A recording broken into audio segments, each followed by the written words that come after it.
E aí, gente, tudo bem com vocês? Um ótimo sábado.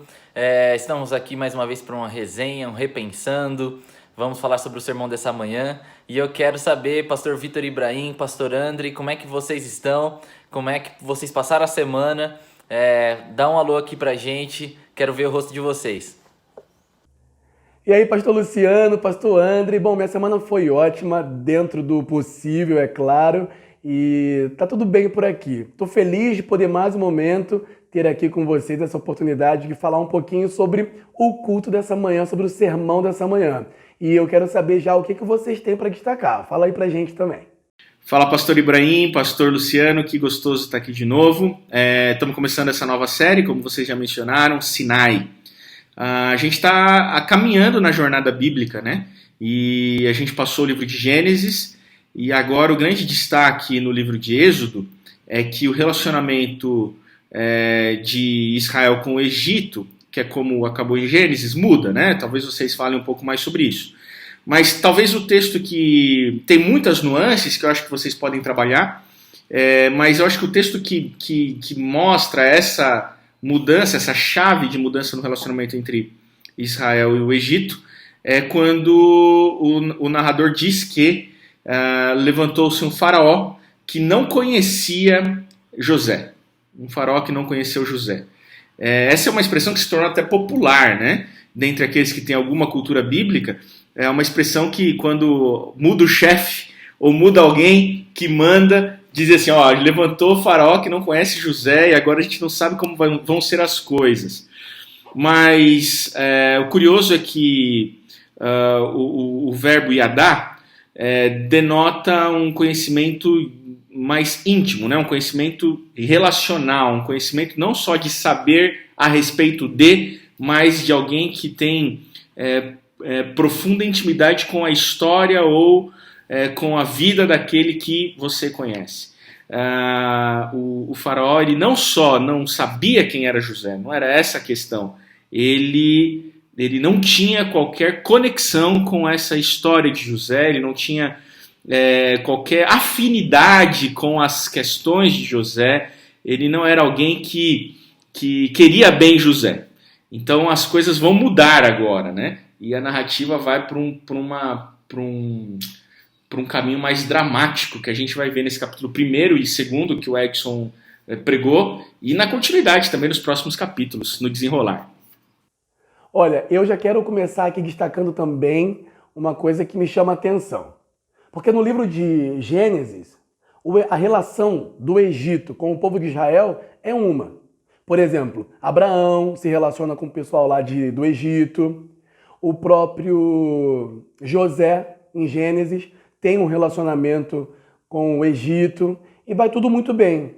O Êxodo começa registrando de que o novo faraó não conhecia José, não sabia muito bem sobre o que José já tinha feito e tal. E depois começa a falar sobre o problema de relacionamento entre os egípcios e o povo de Israel. Isso me chamou a atenção, eu não sei se vocês teriam aí alguma informação a respeito dessa situação. O que chama a sua atenção aí, pastor Luciano? Fala um pouquinho sobre isso aí, vai.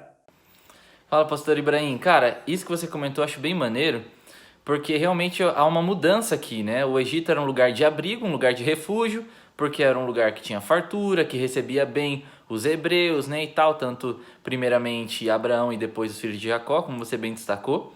Agora tem um episódio curioso nessa relação, né, entre os hebreus e os egípcios, que ela parece que ela acontece de uma forma invertida no relacionamento entre Sarai e Agar, lá no capítulo 16, né? Por que eu digo isso? Porque existe toda uma nomenclatura, principalmente ali no original, no português a gente perde um pouquinho dessa precisão das palavras, dos jogos de palavras, né? Mas a palavra que é utilizada ali para se referir no capítulo 16, que como Sara tratou Agar depois que Agar ficou grávida e tal, é a mesma palavra que vai ser utilizada para dizer que o povo de Israel estava sendo oprimido no capítulo 1 do livro de Êxodo. Então Sara destrata Agar e ela inclusive é expulsa de casa, né? Isso a gente já sabe pela história. E Deus encontra Agar no deserto, né? E promete para Agar que ela agora teria bênçãos que são bênçãos bem parecidas a que Deus deu para Abraão. E que o filho dela, Ismael, ia ter uma bênção parecida com a de Isaac. Não é igual, mas parecida. E aqui a gente vê uma coisa interessante, né? Parece que Deus está sempre do lado daquele que está sendo oprimido, né? E essa relação de opressor e oprimido, pelo menos aqui em Gênesis, em comparação com Êxodo, ela acaba ganhando, ela como se fosse girando, né? Primeiro é Sara destratando a egípcia, e depois, no início do livro de Êxodo, são os egípcios destratando os hebreus. E em todo caso, Deus não deixa aquele que está sendo oprimido sozinho, né? E Deus encontra tanto o povo de Israel lá no Egito e também encontra Agar no deserto, porque Deus, de alguma forma, ele se compadece, né? Então eu acho bem interessante essa relação aí. E lá em Gênesis a gente já tem uma espécie de conflito parecido entre egípcios e hebreus. Olha, pastor Luciano, pastor André, isso aí é realmente fantástico, tudo isso que vocês estão falando. Agora eu queria destacar uma outra coisa. Já quero dar um pulo ali para aquele momento em que Faraó dá uma ordem para as parteiras, né? Ele dá uma orientação para que elas chegassem lá e se elas identificassem que o bebê era menino, então era para matar. Se fosse menina, podia manter vivo.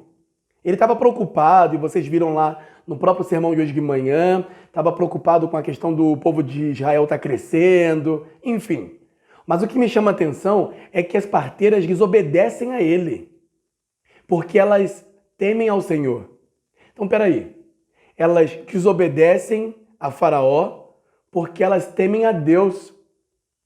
E eu fico impressionado porque constantemente as pessoas subestimam a participação das mulheres na Bíblia e na história do povo de Deus. E logo de cara aqui, eu já estou vendo uma revolução feminina. É aquela mulherada toda ali desobedecendo a Faraó para obedecer aquilo que era a vontade de Deus. Agora eu quero saber o que a gente pode extrair mais aí desse episódio. Comenta um pouquinho aí pra gente, vai. Poxa, Ibrahim, é isso mesmo. A gente vê um protagonismo feminino nessa narrativa do capítulo 1. Existem algumas questões para serem destacadas. Faraó, de alguma maneira, ele estava impedindo o cumprimento das promessas da aliança. Ele se coloca como uma espécie de Deus antagônico, né? Se Deus havia prometido progenitura, se Deus havia prometido descendência e terra, Faraó era aquele que não deixaria o povo sair para possuir sua terra, porque estava escravizando aquele povo, e também Faraó é aquele que manda matar os meninos hebreus, diluindo assim a capacidade e a possibilidade daquele povo crescer. Mas mesmo assim, parece que não só as parteiras desobedecem, como a gente vê no início do capítulo que o povo hebreu ali, naquele período no Egito, ele se torna muito fértil, né, muito fecundo. Então, de alguma maneira, o Egito serviu como o lugar onde algumas das promessas começam a se cumprir. O povo chegou com 70 pessoas no Egito, o povo hebreu, e ele vai, depois a gente vai ver a narrativa da saída, fazendo um spoiler, ele vai sair com quase 2 milhões de pessoas. Então, veja como, de alguma maneira, Deus ainda estava no controle, mesmo diante do sofrimento do povo hebreu, Deus ainda estava no controle da situação e a promessa dele ainda assim estava se cumprindo. Por aí, pastor André, muito bom. Porque realmente isso é um empecilho para as promessas de Deus se cumprir, né? E agora, o que a gente vê através das parteiras ali especificamente, né? E depois também a gente vai ver na filha de Faraó, que não obedecem à ordem do rei do Egito, é que nessa disputa entre Deus e o Deus antagônico, né, que é Faraó, que você já mencionou aí, pastor André, você vê que existem servas do rei do Egito que não obedecem completamente porque elas temem ao Senhor, né? É isso que vai dizer ali, quando o texto vai explicar por que as parteiras não obedeceram ao rei, porque elas temem ao Senhor. Então você tem uma obediência velada a Deus que é completamente subversiva para o Egito e para Faraó. Então é uma forma que eu pelo menos enxergo aqui no texto de mostrar que Faraó é rei, mas só que os seus servos reconhecem que o domínio verdadeiro é de Deus. Então, o reino de Faraó começa já falido, entre aspas, né? Porque ele não tem controle absoluto, embora ele queira ter. E essa é uma característica muito comum de vários reis estrangeiros, né? Que a gente vai ver na Bíblia. Assuero, lá na frente, Nabucodonosor. Eles querem ter uma noção de grandeza que nunca é realizada de fato. E o que a gente vê é uma ironia, né? Ele quer ser grande e dominar todas as coisas, mas ele não consegue dominar nem a própria casa, né? Nem a filha dele obedece ele. Nem as parteiras, que são servas dele, conseguem obedecê-lo também. Então a gente vê aqui, de certa maneira, um triunfo subversivo do rei do universo, que é o Senhor, porque as pessoas temem mais a ele do que Faraó, né? Então é interessante essa relação das mulheres com o temor a Deus aqui no início. Gente, tudo que vocês falaram aí eu faço das minhas palavras, porque realmente esse relato, esse episódio, ele é muito impactante para mim. Agora eu quero, só para fazer um último comentário, eu quero falar ali sobre o fato de Moisés. Apesar e mesmo sendo um homem escolhido por Deus, o homem que iria fazer ali uma revolução, ainda assim ele também é visto como um cara humano, que erra, que mata uma pessoa ali no impulso, na raiva, na hora. Uma hora ele mata, a outra hora ele tenta apaziguar quando vê um outro momento ali, os irmãos brigando e tal. E isso eu aplico para minha vida. Quantas vezes nós agimos por impulsos, agimos contrário daquilo que Deus faria, né, talvez, e ainda assim Deus nos ama, nos usa e nos chama para missões que são deles. Mas eu queria ouvir de vocês aí para fazer um fechamento, o que vocês teriam a dizer a respeito desse episódio. Eu já fico por aqui porque eu quero ouvir aí, eu quero ouvir o que vocês têm para falar sobre esse momento tão marcante, sobre essa característica tão marcante de Moisés. Perfeito, pastor Ibrahim. Essa é uma das partes do personagem Moisés que a gente não gosta muito de falar, mas a Bíblia apresenta pra gente esse aspecto também negativo, né? De quem era Moisés. É claro que depois ele vai se tornar um cara extremamente paciente, né? Vez ou outra ele vai vacilar nesse sentido, mas eu, pelo menos, quando leio o livro de Êxodo, eu falo, cara, não sei se eu teria tanta paciência quanto Moisés teve em determinados momentos. Mas é justamente com esse passado negativo de Moisés que vai fazer com que, de alguma forma, Deus não interrompa os seus planos com Moisés, né? Moisés era o escolhido e apesar dele vacilar, errar, da mesma forma com os patriarcas em Gênesis que a gente cansou de falar, né? Erram, repetem erros, um vai repetindo o erro do outro. Deus ele trabalha com pessoas assim para mostrar pra gente, pra nós, que ele pode trabalhar conosco também. Então essa é uma grande mensagem que ficou para mim dessa manhã e eu tenho certeza que isso também fala o coração aí de vocês. Gente, é isso. Já vou me despedindo aqui também. Um forte abraço para vocês.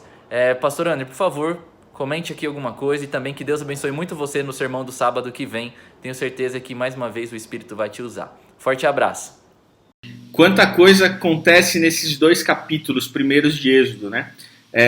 São 2 capítulos que narram um longo período, que passa desde o nascimento de Moisés até esse episódio, quando ele já tem aí por volta de 40 anos, em que ele já foi formado no palácio com a filha de Faraó. Ele já é alguém importante, letrado, alguém muito capaz, mas ele tinha um espírito libertador já no coração dele. Acontece que ele precisava aprender a dominar essas paixões, né? Ele era dominado pelas paixões dele. E o espírito libertador dele fez ele querer resolver as coisas com as próprias mãos e não teria um efeito tão forte se ele quisesse resolver com as próprias mãos. Então, quando ele mata aquele egípcio e esconde o cadáver, ele está tentando fazer o que é certo, buscar a liberdade do seu povo, mas de uma maneira não eficiente. Então, ele foge, porque o seu próprio povo rejeita a ajuda para a libertação.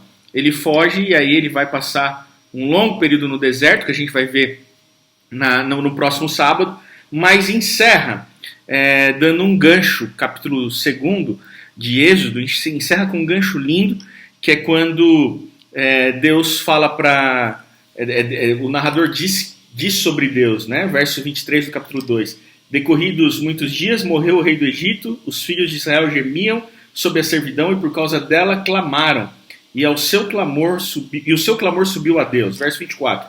Ouvindo Deus o seu gemido, lembrou-se da aliança com Abraão, com Isaac e com Jacó. Verso 25 e último. E viu Deus os filhos de Israel e atentou para a sua condição. O capítulo acaba dizendo que chegou a hora. Tudo aquilo que Deus tinha prometido para Abraão lá atrás, chegou a hora de se cumprir, porque o clamor do povo sofrendo uma escravidão física, social, moral e espiritual, subiu para Deus e Deus disse assim, chegou a hora de eu cumprir a minha aliança, eu não me esqueci. Diz que Deus se lembrou da sua aliança, ouviu, viu e decidiu agir. É assim na nossa vida. Deus se lembrará. Diante do sofrimento, Ele não se esquecerá. Diante do sofrimento, Ele age. E a tônica dessa mensagem é que Deus vê, Deus ouve e Deus age. Mesmo que pareça que Ele está em silêncio, 40 anos Moisés ficou no deserto pensando que Deus tinha se esquecido do seu povo. Mas na realidade Deus estava preparando Moisés para o grande feito da libertação. Gente, sábado que vem a gente tem mais continuidade dessa história. Deus abençoe você, pastor Ibrahim. Deus abençoe você, pastor Luciano.